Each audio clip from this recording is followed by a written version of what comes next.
Welcome to Boroughs and Burbs with hosts John Engel and Roberto Cabrera. Over the next hour, you're going to learn some insider knowledge that will help you overcome and strategize in the cutthroat world of real estate. Now, here are your hosts, John and Roberto.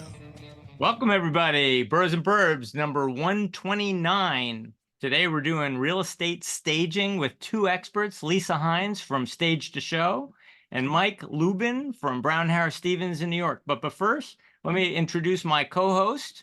Hi, Roberto Cabrera. I'm just up the street from where Mike is on the Upper West Side. All right. Excellent. And I've got my regular Meredith Bach here in Connecticut with me, and Perry Drake. He's a regular. How's it going, Perry? And with that, let's get going. So today, you know what? I wanted to thank my sponsor. So let's see. Let's share screen here and say, this is the name of our show, episode 129, Real Estate Staging. There's Mike. There's Lisa. I want to thank our sponsor, gracefarms.org. And you see their beautiful river building. They just completed a mid-century modern conference, and I believe that we're going to do the Design for Freedom conference is coming up next. So check out their calendar and support them by buying some tea if you get a chance. Now, before I begin, I'd like to pull up Mike Lubin. You'll find him at bhsusa.com, and that's his official page. And with that, stop share. Mike, how's it going? Very well. I'm so happy to be here again. Thanks for inviting me. I was a little bit surprised to find you on a staging show. I thought you were a real estate agent. What do you know about staging? I'm happy to say I do a little bit of everything, and I'm one of the few brokers that I'm aware of who actually does his own staging. It's part of the services that I offer, and excited to talk about it today. Excellent. And also, I'd like to say hi to Lisa Hynes. Wave. Hi. Hi. And Hi, you're from Stage to Show, and you're in Connecticut, right? I'm based in Connecticut, but I work in Connecticut, Westchester, the city, the Hamptons, all over. All over. How can you do that? You just have one location, one big warehouse, and a whole lot of trucks, or?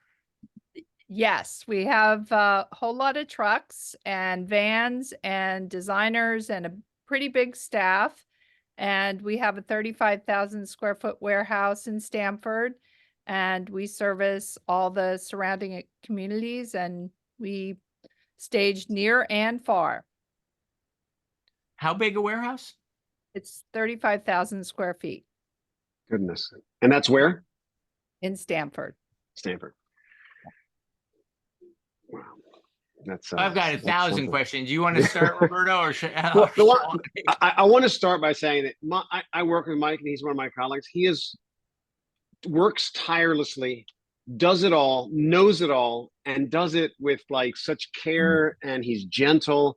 So he is a very impressive individual, and I'm just so happy that he's here. So I feel the same way about you, and you're also a friend.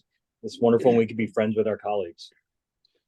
So the first question is, does it work? And I think as an agent, I come at the question of staging. Does staging work with a particular bias? Because as an agent, my job is to get the listing sold. And so I tend to be not the client, but I tend to be the influencer. I tell my client, I think that your house is a candidate for staging. And sometimes that's an awkward conversation, right, Lisa? Yes, I think sometimes it can be awkward. Does it work? I have seen, we've been in business for over 20 years, and I have seen time and time again where a house has been sitting on the market for 6 months and they're frustrated, and they've worked with an agent who has not told them to paint or remove, big heavy drapes, and they have scratched floors and really kind of dated furniture. And we have gone in when they're frustrated and they're tired and they're about to get a new agent, and we've painted and removed drapes and staged, and it sells in a second. and usually above asking, depending on the price, of course. But even new constructions these days, it used to be that builders never wanted to spend any money on staging at all. And we would do maybe one staging a month with a builder. And now the builders all want to stage because I think there's a supply chain problem with furniture. And we have a lot of these young buyers that are coming in and they just end up buying the staging furniture as well. So it's an added benefit that way too, because it entices the buyer to buy the house and sometimes buy the furniture and live on the furniture until they can get an interior designer in. So we've talked so far about two different kinds of customers. The first is where you fix a problem situation. I've already had the house out there. I've tried it with my clients' old drapes, old furniture, and it's not working. And so you come in and rescue a bad situation. The second kind of client is new development, those builders who want to hire you because they're in the business of moving product quickly. And for some reason, they've discovered that not using you gives them one result and using you gives them a different result, and it's worth the investment. Yes, because they usually get more money for the house. And there's a third client, a fourth client, and you could go on and on. There's all kinds, but there's also, I try to caution people when they're just starting out and the house hasn't been on the market, but it is very heavy, very traditional, and maybe overly decorated. And I tell them, you don't want to call me in 6 months and say we didn't do anything. We were just going to kind of put it out there and see what happens. And I want you to come out of the gate the right way, because we're all on the same team. We want top dollar and we want it to sell quickly. And that's the reason that we're here. Mike, are you dealing with the same kinds of customers, solving the same two problems in New York? Are you fixing a bad situation, or are you dealing primarily with builders, new development, or empty apartments that need some inspiration? So I'm involved in a spectrum of possibilities. One is I'm fortunate to work on the new development side, and model units are very, very important in new development. I'm not going to speak about that at the moment. I'm going to focus more on the resale business because I think that's also, and Lisa, it's an honor to share this panel with you. Your work is beautiful. Oh, yours too. Thank you. So I'm going to just give a little overview because, and I can only speak to the city in terms of, our practices. But whenever I take a listing, I would say there's a minimum of some paint touch-ups, some recaulking, having windows washed, having a foyer painted, where people are just knocking into things, sometimes a floor refinish. So to me, a home is really never ready to just go on the market. And I can't say that that's always the case with other colleagues, and I find that our buyers notice the flaws sometimes more than the beautiful views or the wood burning fireplace. So I try to just create a clean space. And now we're almost in spring. I'm seeing some buds. Washed windows is like number one and doesn't happen so often. And anyone who's in the New York area, I do have someone who I love and they have insurance. The next sort of step up from that is what I call like an edit and a refresh. So I try to work with what the owner has, but maybe we're going to take some pictures off the wall. Maybe we're going to get new bedding. Maybe we're going to paint a couple of rooms that are a little bit too bright or off color palette.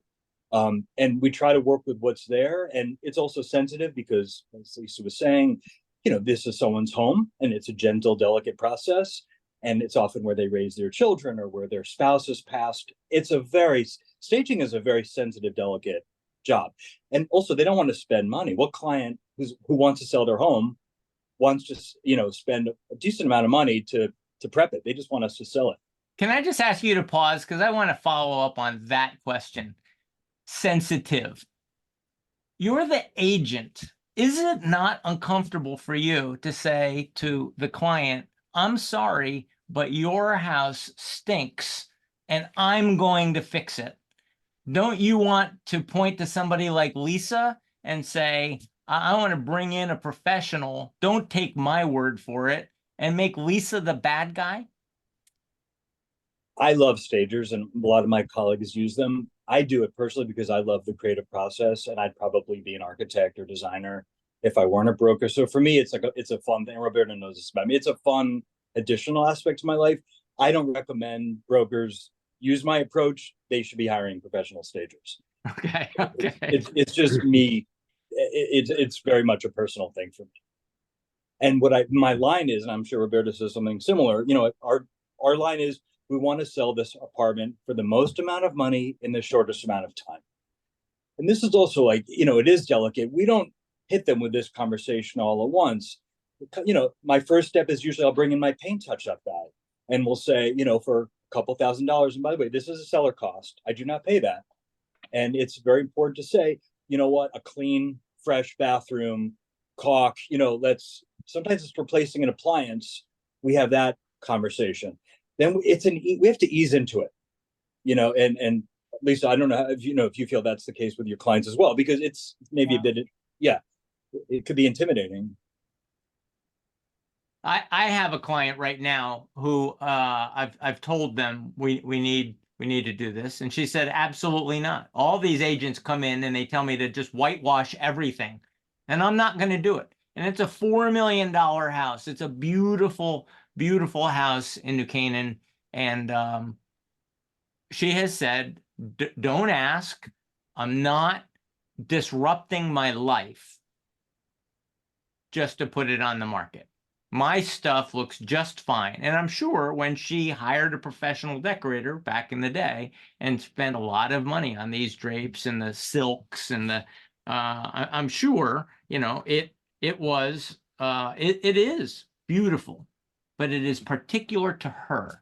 Lisa, when I look at your images, I see a lot of white. Mm-hmm.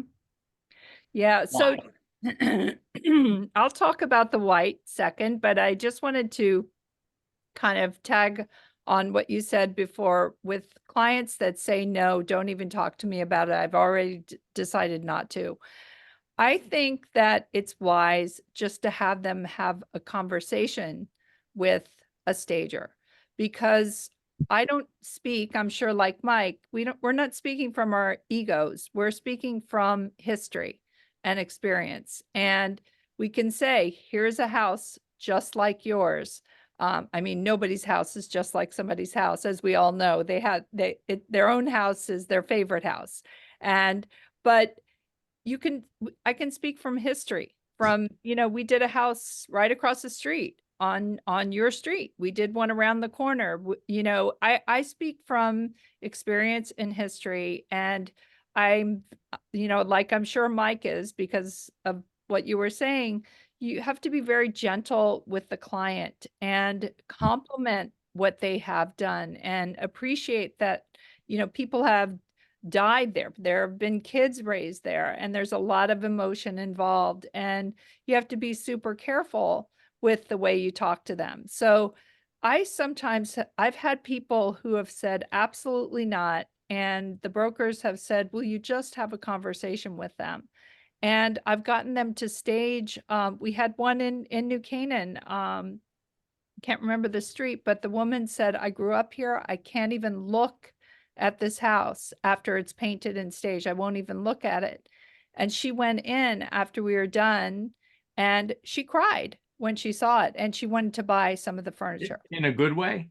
In a good way. She was so happy, and it sold right away. And it was like a $5 million house.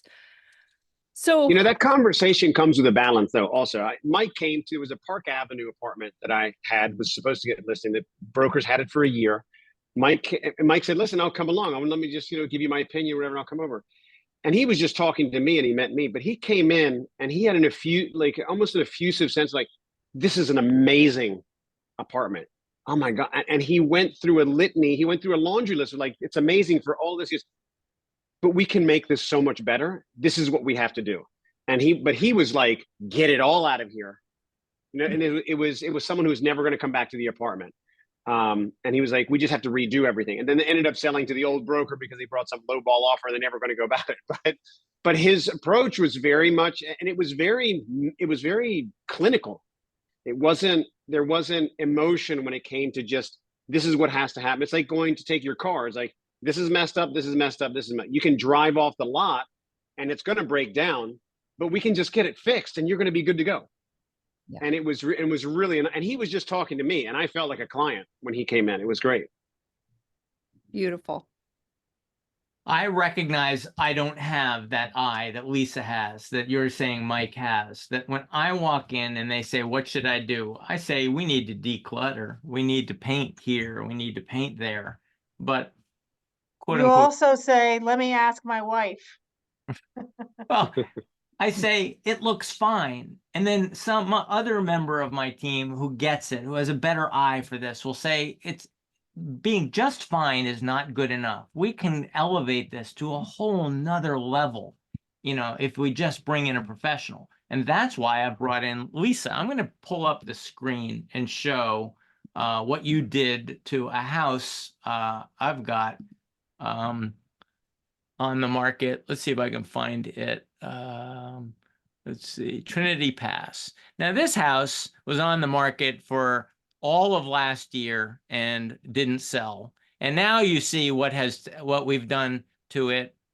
I wish I could show the before and the after, but you can see now, after a year of being empty of furniture, we've painted the walls gray. We've hired Lisa to do her magic. And this looks see the spot, it's a palette with a spot of green, and it allows you to see the architecture of the room. It's not just a big empty space. It actually looks like I could live here. I can imagine my family living here. I'm going to tell you that kitchen, that cabinetry was overpowering when it was the only thing in the room. And now with a table and these chairs in this kitchen, it just feels a great deal more balanced. So, Lisa, what else went behind your thinking on a project like 507 Trinity Pass? By the way, this is a success story. After we staged it, we put it back on the market, and bang, we have a bidding war between two people, and it's going for full price. So this is a success story after failing all of last year. Yeah. And I would have painted the kitchen cabinets and changed light fixtures, but I guess we didn't have to do that if we have offers.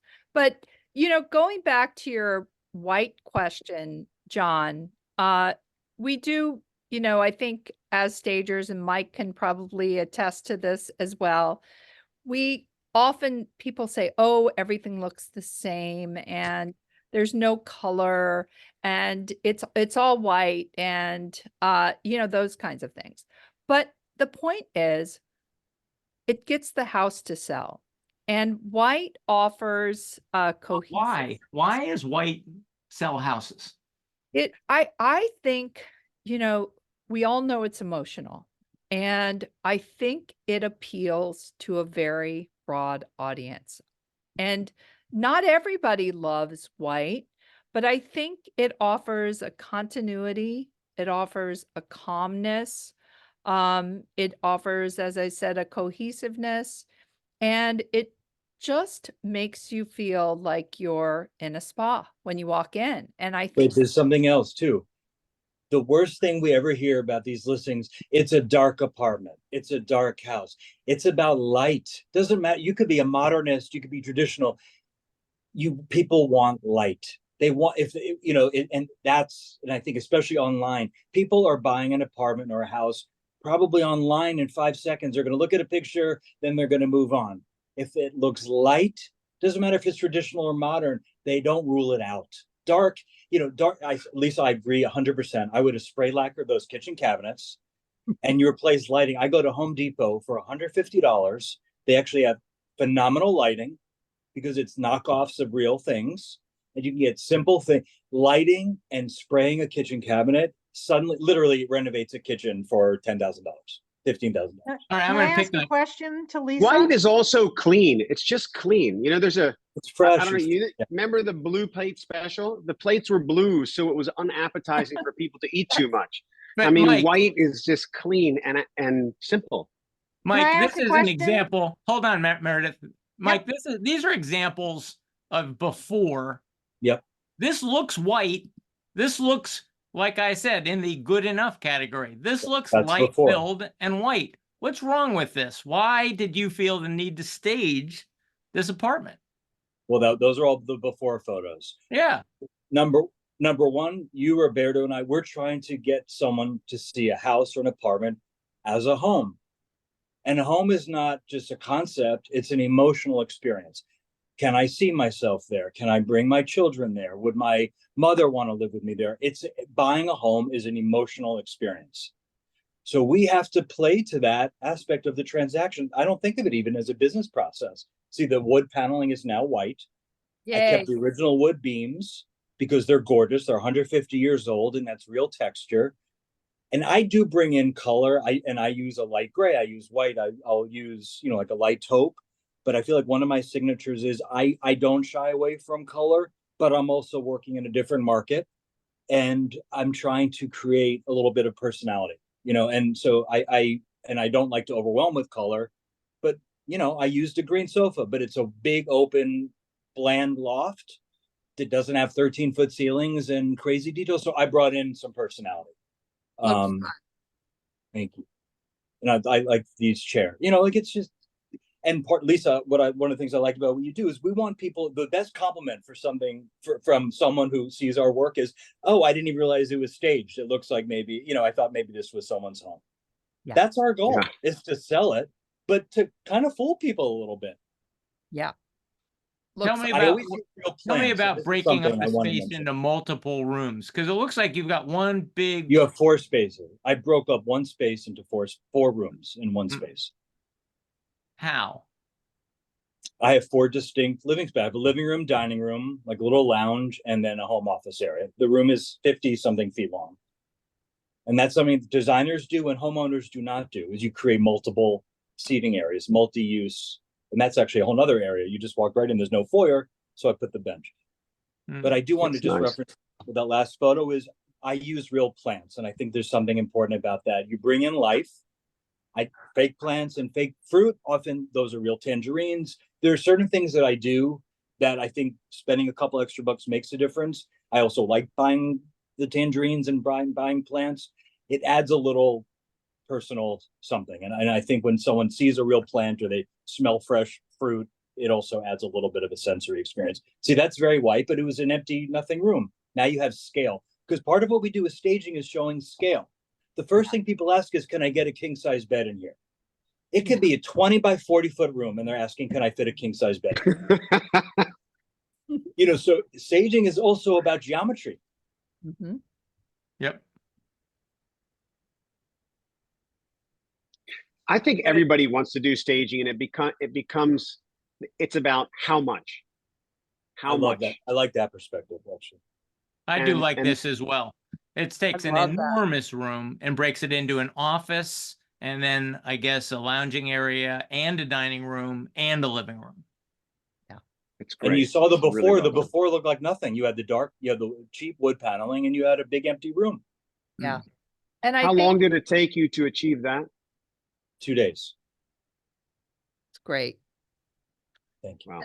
And I think it's important to give especially everything is open concept these days, and to give each space an end use. Because if you don't spell it out for the potential buyer, they don't get it. They're Yep. like, I don't know what this room is used for. How would you do that? And to Mike's point about the king bed, yeah, that you need to put a king bed in a primary bedroom if it can fit. Because if it can't, they'll say we can't fit a king bed in here. And we had a crazy house years ago in Greenwich, and it was on for 23 million. Didn't sell, wasn't selling. Well, who can buy a $23 million house? But the primary bedroom was so small. And we put furniture in there, including a king bed, and the house sold after that, after staging. But yeah, it's scale, it's perspective, and it's an emotional situation when you're buying a house. I don't want to just hire you to fix a bad situation, Lisa. I want to get it right the first time. And when I talk to these clients, they're like, but my house is going to sell the first weekend at asking price. I don't need staging. My stuff is beautiful. Okay, but we don't have to do this on the first day. Something we say, first of all, if someone's uncomfortable, I don't push them. We Okay. are working for our client, okay? And we have to take our direction from them. And I never cross that line. But what we can do as brokers is say, same with a price. Let's try this for 2 to 4 weeks. Let's see what the reaction is. Let's see what people say. Let's see what the traffic is. Can we revisit it in 4 weeks, in 3 weeks, based on feedback? Because this loft that I'm staging, I've had on for a few months. It was a renter. I'm showing with renter furniture, which is a nightmare. Then it's empty, and now it's finally empty, and I'm staging it. It's a process. These things do not happen overnight. So don't push back, listen to the client, and then hire Lisa 2 weeks in when everyone says it's a dark house. And meanwhile, it's not. Or they say they can't get the king bed in, or they don't know where they're going to work from home. People have no imagination and no creativity, no vision. I would say that's true for 90% of the people who come in to see these properties. They cannot get it. If they don't like the wallpaper, they will not buy an apartment. It is literally that basic sometimes. Mike, how far into this listing are you? And has there been a price reduction on that prior to, like, up to this point? Once. The renters only moved out a month ago. Then it's been empty. I had it painted. I had the floors refinished. I had the caulking done. So all the things I would love to have done early, I'm now doing halfway into the listing. But that's okay. We're in the spring market. And when you have a renter in place, you can only do what you can do. Of course. Of course. So when it comes to let's say, like that apartment that that you came to see with mine had all this flowered stuff. The carpets were flowered, everything. And let's just say they had decided, look, we'll keep some stuff, you can do some stuff, as opposed to wiping it all out. How do you approach that? You just take it step by step. I'm always honest. And in that case, I remember saying it to you, and we were on the same page. I said, because I think 2 of the rooms had a heavy decorative floral carpeting that you see in a hotel. People often say no because they're scared of the cost.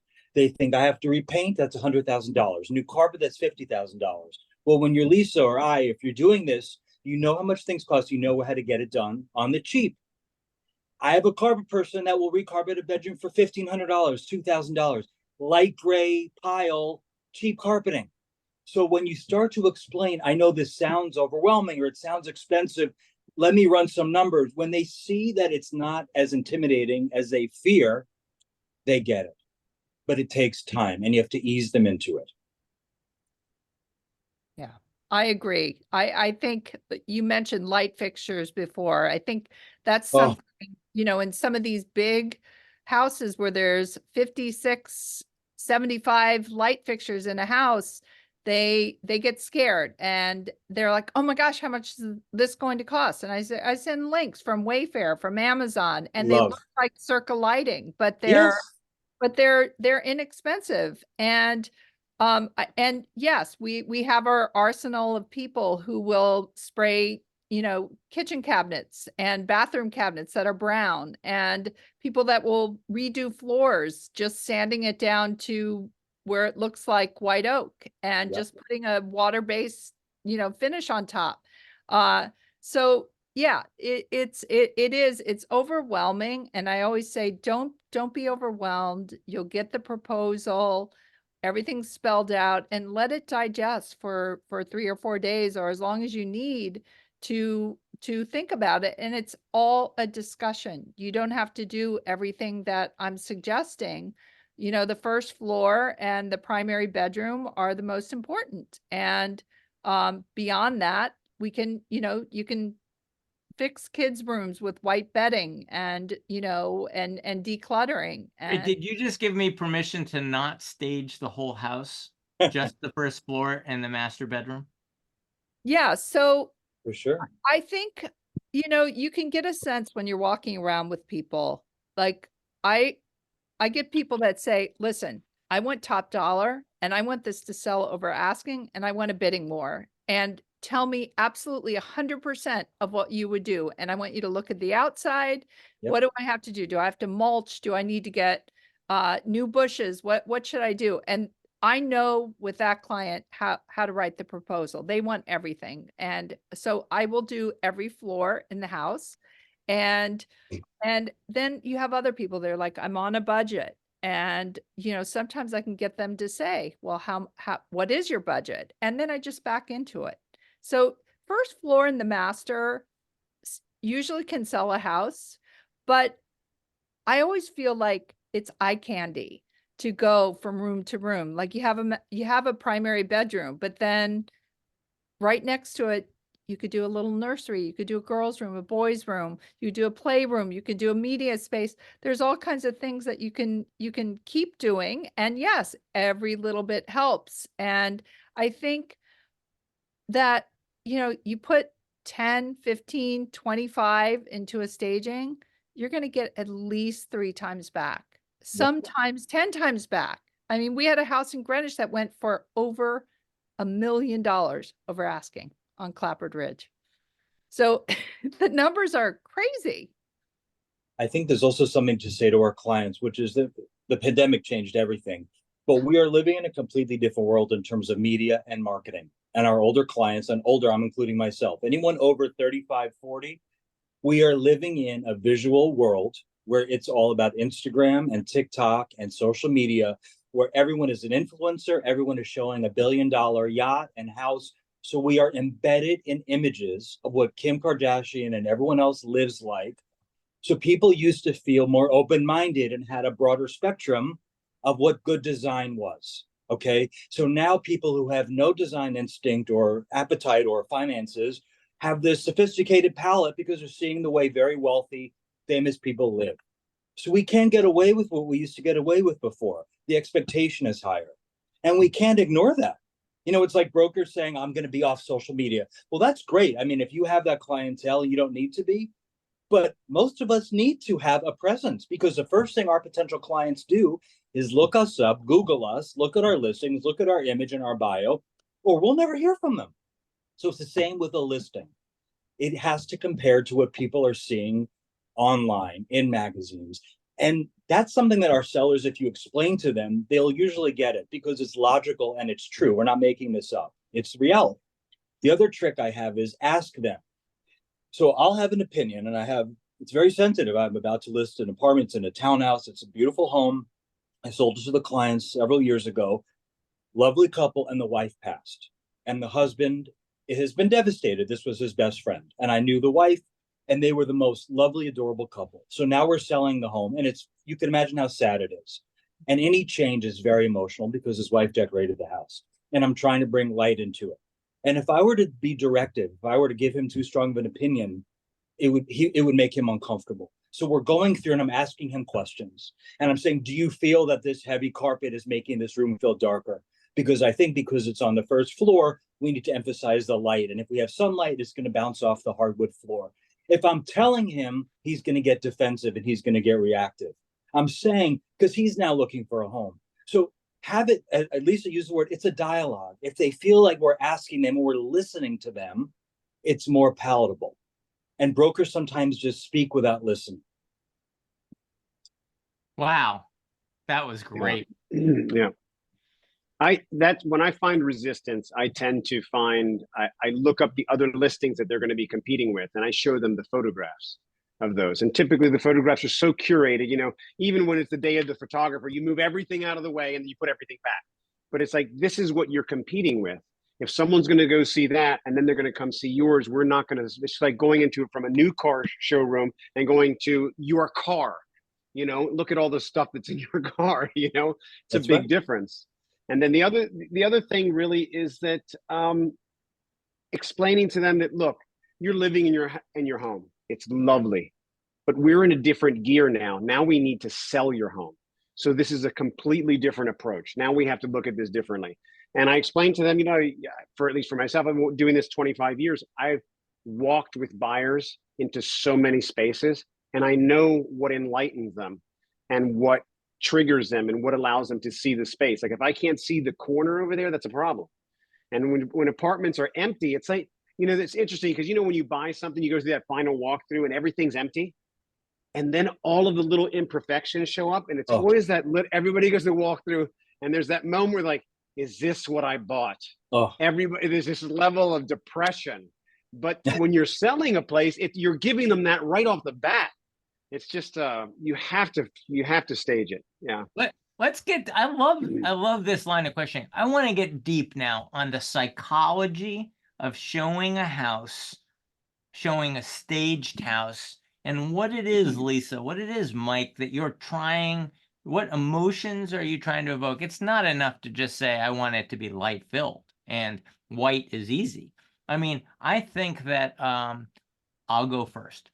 I find that when people walk through a house for the first time, and maybe they only give it a few minutes, right? 15 minutes of their time, they get confused. Where have I been? How many? And I'll find that after they'll say, now, does this house have 4 bedrooms or 5 bedrooms? Because if all the bedrooms are empty, they all just run together on the second floor. So it occurs to me that staging, at the very least, would give each room its own personality. And when they walk through, they might think, oh, this could be my daughter's room. Oh, this could be my son's room. Oh, this could be my office. This could be my, but everything won't run together. So I find that one of the things I'm trying to do when I show a house is I talk out loud about what I'm seeing, and I'm trying to allow them to, I'm trying to be a memory aid to what it is you're seeing and why it might be significant, you know? So what are you trying to achieve, Lisa, Mike,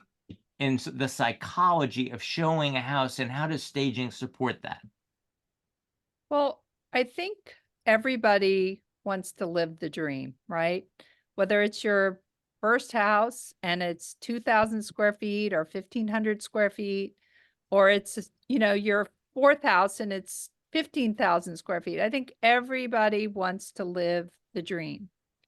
And that's what we're trying to create, is something that's dreamy, something that, as you said, John, has an end use. You know, what is this? Oh, this is where the kids study. This is where the kids play. This is where the gym is.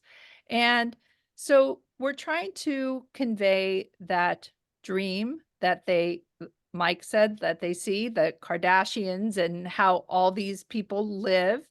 And we're trying to also, I think we try, like Mike, to put a little personality into the rooms with some color, or, you know, a little, you know, sheep rocking horse in a nursery, or something that gives a little, you know, twiggy on the wall in a wet bar, or something like that, that would give some personality. And it's not, you know, and makes people smile and happy when they walk through.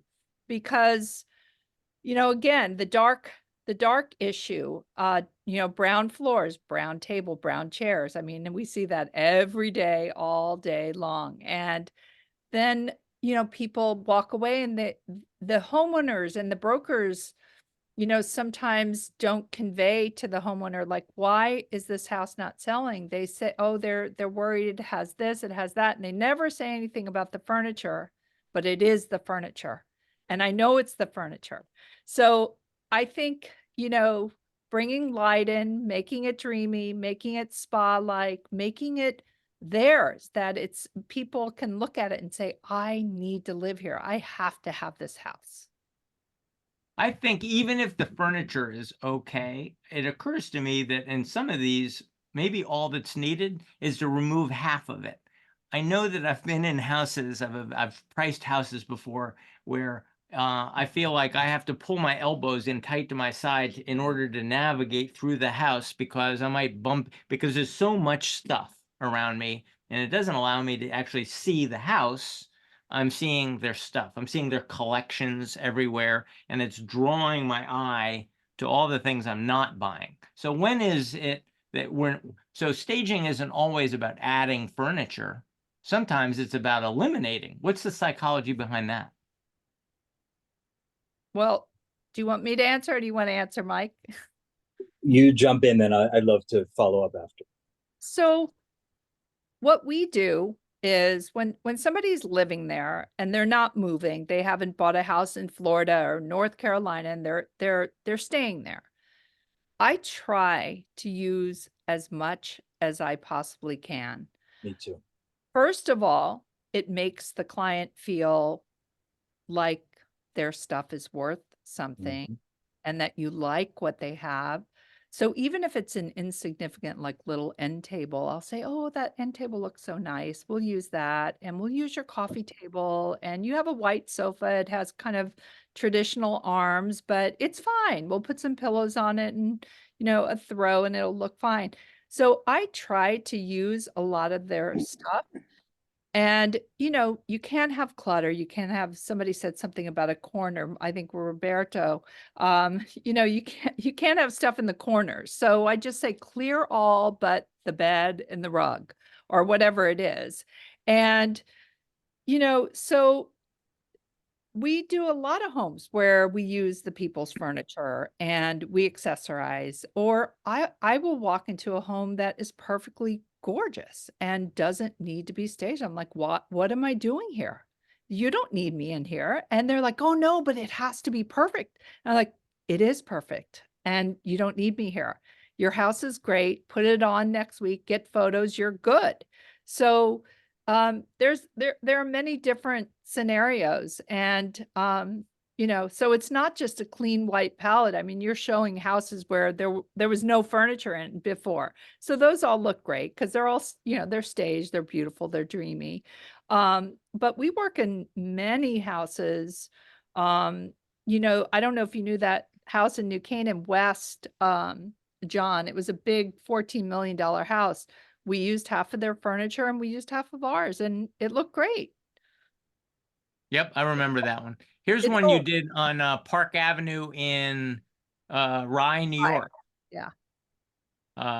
What to give us a little bit on this case study, So, and then we'll come back to Mike. okay. So this client, they were maybe in their 50s and their kids had all moved out and they were moving to Savannah. And so they moved all their furniture out and we painted everything white and we staged it. And the broker was Billy Prizio. I don't know if anybody has heard of her, but she is 92 years old. She's been in the business forever and she's amazing. And she sold this house for $300,000 over asking and had 11 offers in 2 days. Wow. It looks beautiful. Thank you. Beautiful. All right, so Mike, psychology of elimination. Yeah. Well, I just want to go back to one thing, and I love everything that Lisa is saying. I literally agree with every single thing. I like to be creative, so I sort of go in, at least I bet you do a version of this, is I like to tell a story. So I sort of make up in my mind who lives here or who's going to buy it. And then you create a narrative because it also makes our job more fun, but it creates a little bit of a story when the buyer comes in. I love using vintage books. Roberto and I live right near to me, which is like the best green market, flea market in the city. I will buy artwork. You could buy, real oil paintings, for $20. A sailboat painting, probably in a Greenwich house. These things look important. They look expensive. If you sprinkle them in, with newer furniture or things that you use for staging, it creates a gravitas. And it also creates a story. Like I love what you said, Twiggy. Twiggy's in a bathing suit and, at the bar. These little emotional triggers are sometimes why someone buys an apartment. I'm selling an apartment in new development, and the stager did this, and it was so brilliant. They took a closet off a living room, took the door off, painted it bright red, and it's a bar in a closet in a living room. And this is going to sell this apartment. I said, it looks like a speakeasy. They put a curtain up. It's a lacquered red closet. It's not a wet bar, but I'm telling you, someone's going to buy it. There's like an absinthe poster in there and beautiful glassware. That's why you have to hire a Lisa, because if you're a homeowner, you don't know how to do that. People think, oh, I need closets. That little bar, if someone entertains, you also, as a broker, you say, oh, that could also just be a closet again. We turned it into a bar. So it's not as if you did something irreversible. but it tells a narrative, and that's part of what this magic is. Can I ask the hard question? How much do I need to spend? I mean, I'm about to put my house on the market and I'm feeling, I don't know, cash strapped. I mean, I guess I'll feel rich after I sell it, but I'm a little nervous that I'm going to put out some number, $10,000. Is it going to be $20,000? I have no idea because I've never shopped for staging before.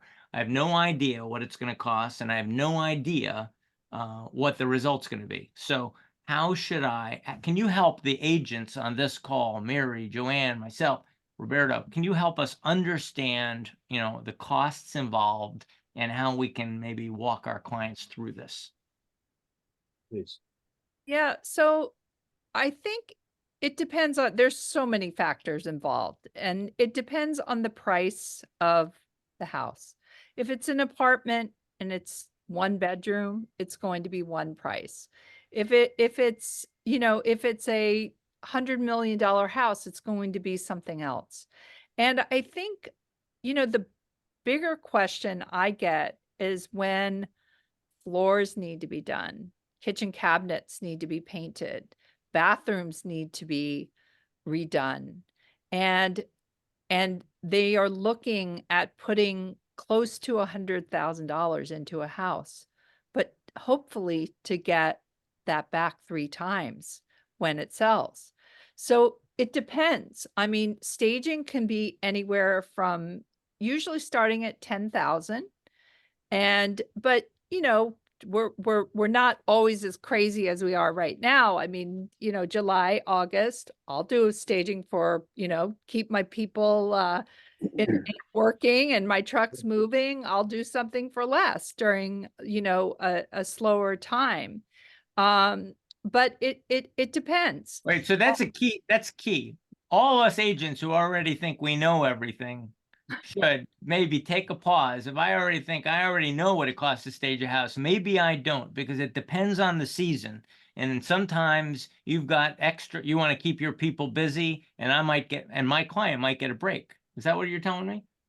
Yeah, but most people aren't, unless it's a new construction, John, where like they thought they were going to have the house finished in April, and here it is the end of July and they have to put it on, and it's the dog days.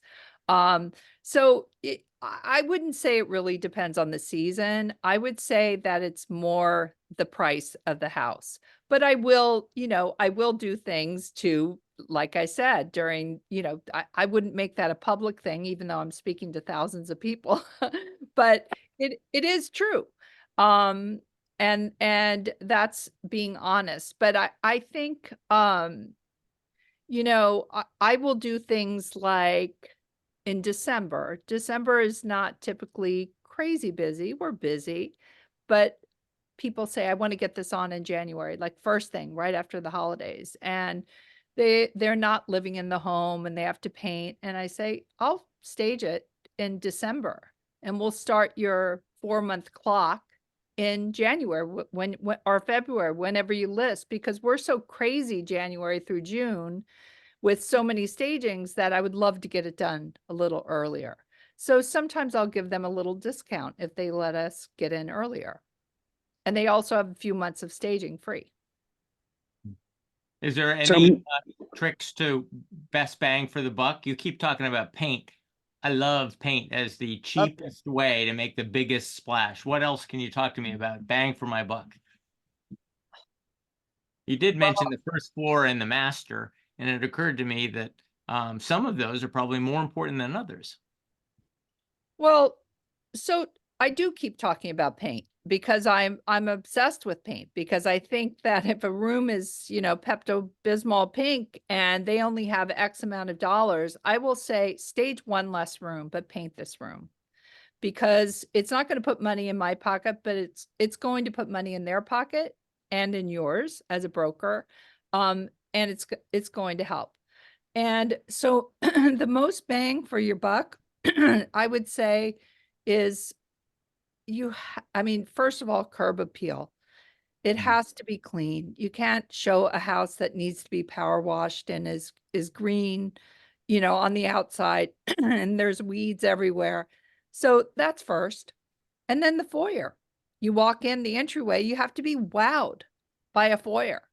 And then usually you're looking left to the dining room and right to the living room, or, you know, depending on the house. But those are the most important rooms. First impression. And, you know, if that's all they could do, then that's all I would do. But I think I've seen deals fall apart over a kitchen and over a master bath. And so I always say, listen, I know you don't want to paint the kitchen cabinets, but please paint the kitchen cabinets because you're going to get it back. And, you know, we spray paint, we epoxy tubs that are pink. You know, we had a house in Bedford that was on the market for like a year on Meeting House Road, and it wouldn't sell, and it was vacant. And I walked through and the broker said, we can't figure it out. It's like a great house. And it was an amazing house. Stone fireplaces, beautiful. But I walked into the primary bath and it was a his and her bath. And it was like huge. But it was black and pink marble with black, like Poconos tubs. And we went in, we epoxied the entire thing. The floors were pink and black. The walls were pink and black. We epoxied the whole bathroom and it became white. We staged it and it sold over the weekend. Amazing. I love it.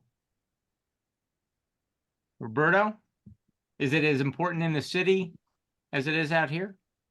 Absolutely, 100%. I think it's really difficult to quantify to a seller what they're going to get back, but the whole process is about getting on the market and getting it done quickly. Because the moment you pass 3 weeks, 4 weeks, your price starts to erode. So you want to come in and you want to get it done. And the faster you're going to get it done faster by just being prepared. It's the marketplace is a party, and you want to be dressed for the party, right? You want to come looking your best. You know, when you come onto the market, you want everybody to go, wow, look at that. You know, that's what you want. Totally. I have a couple of I'm a quick total tips. believer. And go ahead, Mike. I have a couple of quick cheap tips because you said sort of what's the minimum you can do. And this actually is stuff I pay for because it's not expensive and it's a big bang for your buck. New bedding. Okay. A white duvet will make a bedroom. Lisa, I love your word dreamy. Dreamy is like the best adjective in the world. Let it feel dreamy, right? What's more luxurious than nice white bedding? Okay. It costs nothing. Order it online from wherever. Towels, and I don't let them use them. Get big, fluffy white towels. So you said spa-like, right? We want a bathroom to be spa-like, even if it's a little 2 by 3 foot bathroom, right? But if it's clean and it's white and they're beautiful, fluffy towels and a scrub brush, you know, a natural sponge, it suddenly looks expensive. Okay, clean. Never underestimate how important clean is. People think they live cleanly, they don't. Okay, you have to get it deep clean and windows. The first thing people see, buyers, and when they see it, it's such a turn off. And if it's a particular buyer, they may not buy it because it feels that way. This is such a pet peeve of mine. Bathrooms that have 100 bottles of shampoo, right, in the shower, and 100 products because there's a teenage girl in the house, whatever it is. So I buy baskets. And I say, all the products are going in here. This is Molten Brown. This is Mail It and Gets. This is what we're using. You can't imagine how much these things work. It's a signal that these are people who have money and taste and don't have 12 different kinds of Head and Shoulder shampoo. If you do nothing, right? Towels, bedding, but hire Lisa, have these things done because buyers more than ever are particular and want to say no. We're going in with someone who has a no that we have to turn around. They're automatically at a no. This has been a great show. Thank you. Great. And that was a great ending. Yeah. If you love everything about real estate like Roberto and I do, please, Roberto and I are asking, Boroughs and Burbs needs you to like, share, and review. Subscribe to this podcast. We want to see you every Thursday, 3 o'clock. Send us your ideas for upcoming shows. Thank you, Mike. Thank you, Thank you, Lisa. Mike. Thank you. You. Lisa, Really you're fabulous. appreciate I it. want to work with you. Thank you. This has been a great show. And Thank you, you have gentlemen. a final word, Roberto? No, just thank you so much for your time. Unbelievable. So great. Love it. Yep. Thanks so much. I think this is one of the most important things we do as agents is a positive first impression. Mike just gave us the tips for that positive first impression. And I do think that it makes the biggest difference in the sales we're making. So thank you again for all your tips and secrets. Bye now. Thank you, guys. Bye-bye.